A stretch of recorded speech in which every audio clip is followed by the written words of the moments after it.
আবারও স্বাগত জানাচ্ছি ২১শে বিজনেসে। সঙ্গে আছি আমি হিরোজুম্মান। দর পতনের ধারা থামছেই না শেয়ার বাজারে।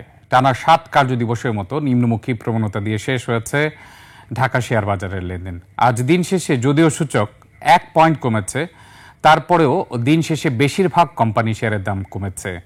১২১টি কোম্পানির দর বৃদ্ধি পেয়েছে, ২০৩টি কোম্পানি শেয়ারের দাম কমেছে, ৭৪টি কোম্পানির দাম অপরিবর্তিত রয়েছে। আজ লেনদেন হয়েছে ৭০০ কোটি টাকার কিছুটা বেশি। সেই হিসেবে গতকালের চেয়ে লেনদেনের গতি কিছুটা বাড়লেও সূচক সারাদিন ধরে ঊর্ধ্বমুখী প্রবণতা থাকলেও দিন শেষে আবারও সেই নিম্নমুখী প্রবণতায় ফিরে গিয়েছে, অর্থাৎ ব্রেক ইভেনের কাছাকাছি অবস্থান করছে। ১ পয়েন্ট কমে অবস্থান করছে ৫,৩১৪ পয়েন্টে। দর্শক, পুঁজিবাজার নিয়ে আরও বিস্তারিত জানতে এখন আমরা কথা বলবো অ্যাপেক্স ফুটওয়্যার লিমিটেডের ফাইন্যান্সিয়াল কন্ট্রোলার মোহাম্মদ মাইনুদ্দিনের সঙ্গে। আমরা যুক্ত হওয়ার জন্য অপেক্ষা করছি। আসসালামু আলাইকুম মাইনুদ্দিন ভাই। ওয়ালাইকুম আসসালাম ভাই। মাইনুদ্দিন ভাই, প্রথমে জানতে যাচ্ছি, আজও যদি ধরি নিম্নমুখী প্রবণতা, টানা ৭ কার্যদিবস নিম্নমুখী প্রবণতা, ৫,৫৩৬ পর থেকে একটানা পতন। এই পতনের কারণ কি মনে হয় আপনার কাছে? জি, ধন্যবাদ।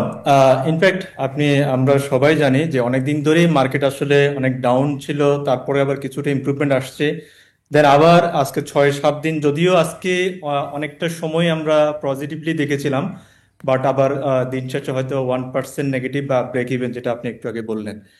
সো আমি মনে করি যেটা এটা দুইটা পয়েন্ট থেকে, একটা হচ্ছে যে এটা একটা কারেকশনের জায়গাতে অবশ্যই, ইভেন অনেক দিন ধরে মানুষের ফান্ডও একটা স্টাক অবস্থায় ছিল, কারো কারোর ক্ষেত্রে হয়তো প্রয়োজনে, বাট আবার এগেইন আমার কাছে যেটা মনে হচ্ছে পজিটিভলি, যে অবশ্যই মার্কেটে আবার ড্রাইভ হচ্ছে, এটা হয়তো আমরা ধীরে এটা পজিটিভলি দেখবো। আর অবশ্যই ইকোনমিক ফ্যাক্টর তো একটা কাজ করবেই, সেটা তো আছেই। আর সবচেয়ে আরেকটা হচ্ছে যে দেখেন আমরা যখন এই উদ্যমুখীটাও দেখেছিলাম, সেখানে ব্যাংকিং সেক্টরটা একটা ভালো ইমপ্রুভ করেছিল। আমরা সবাই জানি যে এখানে ব্যাংকিং সেক্টরের যে ওয়েটটা, এটা টোটাল ক্যাপিটাল মার্কেটে একটা বড় ধরনের ক্যারি করে। যেহেতু ব্যাংকিং সেক্টরটাই একটু ডাউনের দিকে যাচ্ছিল, সেটার একটা ওভারঅল গিয়া পোর্টফোলিও দিকে ইম্প্যাক্ট হয়।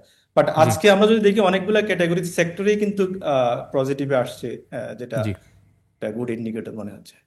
যে এক্ষেত্রে শুধুমাত্র একটি খাতের উপর নির্ভরশীল থাকাটাও কতটুকু যৌক্তিক? আসলে ডাইভার্সিফিকেশনের কথা যদি চিন্তা করি, ব্যাংকিং খাত ছাড়াও পুঁজিবাজার যেন ঊর্ধ্বমুখী প্রবণতায় যেতে পারে, এই প্রবণতায় আসা উচিত কিনা, অথবা এই প্রবণতায় আসতে কি সমস্যা হচ্ছে? জি, রাইটলি বলছেন, অবশ্যই উচিত। কারণ একটার উপরে কোনো কিছুই ডিপেন্ড থাকলে আসলে এটা টোটাল ইন্ডাস্ট্রিকে এটাকে গ্রো করতে এটা বাধার মতো হয়ে দাঁড়ায়। সো অবশ্যই আদার যে প্যারামিটারগুলো আমরা যদি ইনফ্যাক্ট গার্মেন্টস সেক্টরের কথা বলি, টেক্সটাইল বা অন্যগুলো সেক্টরের ক্ষেত্রে, সেখানেও যেহেতু ইউএস এর একটা ইস্যু ছিল, বাট এটা এই মুহূর্তে আমরা পজিটিভ ড্রাইভে দেখছি। সো আশা করি এটা খুব শীঘ্রই একটা পজিটিভ জি দ্বারায় অন্য অন্য সেক্টরগুলোতেও ইম্প্যাক্ট হবে। এবং ওই সেক্টরে যদি আমরা মার্কেটকে আরো অ্যাটাক করতে পারি, নতুন আমাদের ইনভেস্টরদেরকে বা যারা আইপিওতে আনতে পারি, তখন হয়তো এটা টোটাল পোর্টফোলিওতে, যেটা বললেন যে আমরা ব্যাংকিং সেক্টর উপর ডিপেন্ড না হয়ে টোটাল মার্কেটের উপরে অন্য সেক্টরগুলোও একটা বড় কন্ট্রিবিউশন রাখতে পারে। জি আপনি আইপিওর কথা বললেন। আপনি জানেন ১২ মাস যাবৎ কোনো আইপিও আসে নাই। এছাড়া প্রধান উপদেষ্টার নির্দেশনা অনুযায়ী আপনি জানেন বেসরকারি কনগ্লোমারেট, বড় বড় কনগ্লোমারেট নিয়ে আসার জন্য, প্রণোদনা দিয়ে নিয়ে আসার জন্য কথা বলা হয়েছিল, কিন্তু আসছে না কেন? কেন আগ্রহী না পুঁজিবাজারে তালিকাভুক্তিতে? জি, থ্যাংক ইউ। আপনি রাইটলি বলছেন, যেটা আমরা দেখলাম যে গত বছরের থেকে আসলে কোনো আইপিও তো নাই, এটা মার্কেটের জন্য আসলে একটা নেতিবাচক। সো এই ক্ষেত্রে আমি কয়েকটা জায়গায় দেখতে পারি। একটা, যদি আপনি বলেন যে রেগুলেটরি পার্সপেক্টিভ থেকে, আমরা অনেক ক্ষেত্রে একটা আইপিওতে আমরা যদি ভালো ইনভেস্টরকে আনতে চাই মার্কেটে, কেন সে আসবে? তার যদি একটা রেপুটেশন থাকে, তাহলে সেটা কন্টিনিউ করতে পারে কিনা। সে যখন প্রাইভেট ছিল বা অ্যাজ এ পাবলিক লিস্টেড ছিল না, তখন তার যে এনএবিটি ছিল, ব্র্যান্ড ভ্যালুটা ছিল, তার যে প্রফিটেবিলিটি জায়গা ছিল, এইটাকে সে আসলে আর একটু ড্রাইভ করে আনতে পারবে কিনা। যখন দেখা যাচ্ছে মার্কেট পলিসিগত হোক, বিভিন্ন কারণে যখন এটাকে অনেকটা আপ অ্যান্ড ডাউন হয়, তখন গিয়ে এটা কিন্তু একটা বড় ধরনের ইম্প্যাক্ট পড়ে, যাদেরকে আমরা বড় বড় কংগ্লোমারেট গুলোকে বলি, ওই জায়গাগুলো থেকে। আর যেটা আপনি বলছেন, অবশ্যই যে আমাদের প্রধান উপদেষ্টা থেকে যে ধরনের যে ইনিশিয়েটিভ গুলো নেওয়া হয়েছে, আমি অবশ্যই এটাকে অ্যাপ্রিসিয়েট করি। But at the same time যে টাইম ফ্রেম বা যেগুলো বলা আছে, বাট তাদেরকে আমরা কিভাবে অ্যাটাক করতে পারি, আইদার কি আমরা ট্যাক্সেশনের রিফর্মের মাধ্যমে, যে ওদেরকে একটা ভালো দেন অ্যাগেন আমরা তাদের রেমিটেন্স ফ্লোটাকে কিভাবে সে করতে পারে, মানে ইজি অফ ডুইং বিজনেস যদি আমরা দিতে পারি, আমি যেটা মনে করি যে আমরা সবসময় যে খুব হাইলি ট্যাক্স বা এগুলোকে ইম্পোজ না করে ভলিউম অফ বিজনেসকে আমরা ফোকাস দিতে পারি, দেন হচ্ছে আমাদের দেশের এমপ্লয়মেন্টও যেমন জেনারেট হবে, তেমন আমাদের মানি মার্কেট বা ইকোনমিক জায়গাটাও আরো বেশি সচ্ছল হবে। সো ভলিউমের উপর ফোকাস দিলেই তখন কোম্পানিগুলোকে একটু ফ্লেক্সিবিলিটি দিতে পারলে আমি মনে করি তখন এই গ্রুপ অফ কোম্পানি বা এমএনসি আমরা যেগুলোকে বলি বা ভালো প্রফিটেবল কোম্পানি তারা আকৃষ্ট হবে, এবং তারা আসলে আসলে ওভারঅল ইনভেস্টররাও হ্যাপিলি করতে পারবে, এবং তারা একটা নির্দিষ্ট সময় গিয়ে একটা রিটার্ন জেনারেট করতে পারবে, জি সেটা ক্যাপিটাল গেইন হোক অথবা ডিভিডেন্ডের মাধ্যমে হোক। আমি মনে করি এই জি, জায়গাটা আপনি এমএনসির কথা বলছেন, এক্ষেত্রে আপনি জানেন যে এমএনসি এবং কিছু বেসরকারি কোম্পানি অথবা লোকাল কোম্পানিগুলোর প্রফিট কিছুটা হ্রাস পেয়েছে, এটা কেন, আর এটার প্রভাব আসলে কতদিন থাকতে পারে? জি, যেমন আপনি রাইটলি বলেছেন, ইভেন আমরা দোষী দেশের যে এখন যে অপারেশনাল কস্টের জায়গা থেকে বলি একটা কোম্পানির, হ্যাঁ আমরা সবটাই জানি। ইভেন আমি যদি বলি, আপনি দেখেছেন যে গ্রামীণ ফোন বলি, হাইডেলবার্গ বলি, দেন সিঙ্গারের কথা বলি, অনেকগুলো কোম্পানি তাদের অনেকেরই অপারেশনাল কস্টে বেড়ে গেছে, অনেকে তাদের বিজনেসকেও ডিজিটাল হচ্ছে অনেকগুলো কারণে। আমরা যদি অনেকগুলো মোটা জায়গা থেকে একটা বলি, দেখেন আপনি সবচেয়ে বড় চ্যালেঞ্জ হচ্ছে সাপ্লাই চেইনের একটা প্রবলেমটা, ডিসরাপশনটা আমরা যদি বলি, আমরা অনেক সময় মনে করি এটা মনে হয় শুধু বেশিরভাগই খালি এক্সপোর্টারের জন্যই হয়, যে সাপ্লাই চেইন ডিসরাপশন হলে অন টাইমে দিতে পারি না। বাট দেখেন আপনি যদি অন টাইমে আমি র মেটেরিয়াল না আনতে পারি, প্রত্যেকটা অর্গানাইজেশনে লোকাল কোম্পানির ক্ষেত্রেও কিন্তু তার বিজনেস কিন্তু একটা সিজনালিটি আছে। জি ভাই আমি জুন মাসে যে বিজনেস করি আমার জুলাই মাসে সেই বিজনেস না, আমার ডিসেম্বর মাসে সেই বিজনেস না। অর্থাৎ রাইট টাইমে কিন্তু রাইট প্রোডাক্টে আমি ইনপুট করতে হবে। এই জায়গায় যদি আমি অন টাইমে না আনতে পারি, যেটা আমার কস্টকে ইনকারেজ করছে, এট দ্য সেম টাইম আমি রাইট প্রোডাক্টকে রাইট টাইমে অডিয়েন্সকে দিতে পারছি না, এবং বিজনেসকে সেটা আমার ডিরেক্টলি এফেক্ট করছে।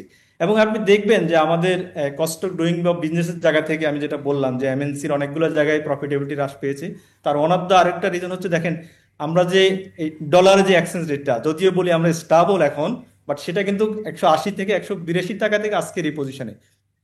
এখন যেটা দেখেন আমরা আগে মাত্র 82 টাকার উপরে বেস করে কিন্তু কাস্টম ডিউটি বলি, রেগুলেটরি ডিউটি বলি বা জি সাপ্লিমেন্টারি ডিউটি বলি, সেটা পে করতাম। আজকে কিন্তু আমাকে 123 টাকা 22 টাকার উপর বেস করে কিন্তু ডিউটি পে করতে হচ্ছে। জি তার মানে কিন্তু আমার ইনডিরেক্টলি কিন্তু আমার অনেকগুলো কস্ট এখানে বেড়ে যাচ্ছে। সেম ভাবে দেখেন আমরা অনেক ক্ষেত্রে এবারও আমরা যে ট্যাক্সের যে ফাইন্যান্স অ্যাক্টের মাধ্যমে যে আমরা যে ধরনের চেঞ্জগুলো দেখছি, আপনি সিম্পলি যদি বলি দেখেন আপনি রেন্টের যে 5% টিডিএস থেকে 10%, ভাই ফাইভ, যারা লোকাল বিজনেস করে অনেকগুলা তাদের উইংস আছে, এটা কিন্তু বড় ধরনের ইম্প্যাক্ট পড়ে। আপনি বলতে পারেন যে আমি ট্যাক্স হয়তো আমি কেন বিয়ার করবো, এটা তো আমি যাকে পে করবো, ভাই তার যখন ক্যাশ ফান্ডটা কমে যাবে আলটিমেটলি কিন্তু আমার ঘরে ইম্পোজ হবে।